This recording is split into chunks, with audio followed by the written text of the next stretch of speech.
দীর্ঘ লড়াই, যখন ফ্যাসিস্ট আমলে এই টেলিভিশন চ্যানেলে বহুবার আপনি এসেছেন, কথা বলেছেন, আজকে বিপরীত চেয়ারটায় আপনাদের দলকে বসতে হচ্ছে, প্রশ্নগুলো এবারে আপনাদের দিকে অনেক বেশি আসবে স্বাভাবিকভাবেই।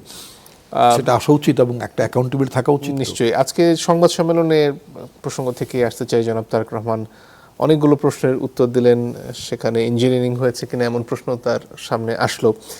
সব মিলিয়ে যে স্বপ্ন আপনারা দেখাতে চাইছেন সেটা আসলে কেমন বাংলাদেশের স্বপ্ন, মোটা দাগে যদি শুরু করি? একটা চেঞ্জ হলো না দেশে, তো একটা চেঞ্জ হলো। চেঞ্জটা কেন? একটা ভালো নির্বাচন হতো না, গায়ের জোরে ক্ষমতায় থাকা, মানুষের ভোটাধিকারকে অস্বীকার করা, তাই না? আপনি ডেমোক্রেসির নর্মস মানতেন না, আপনি বিচার বিভাগকে শ্যাটার করে দিলেন, প্রতিটি ইনস্টিটিউশনগুলোকে আপনি ভেঙে দুমড়ে মুছে ধ্বংস করে দিলেন।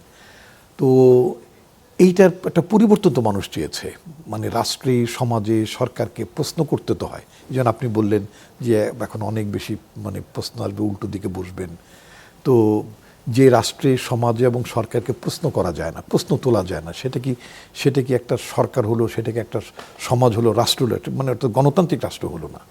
তো ফাইন, একটা গণতান্ত্রিক রাষ্ট্রের অন্যতম শর্ত হচ্ছে রাষ্ট্রের নাগরিকেরা সরকারকে প্রশ্ন তুলতে পারবে, জিজ্ঞেস করতে পারবে এটা কেন এবং এটা কেন নয়।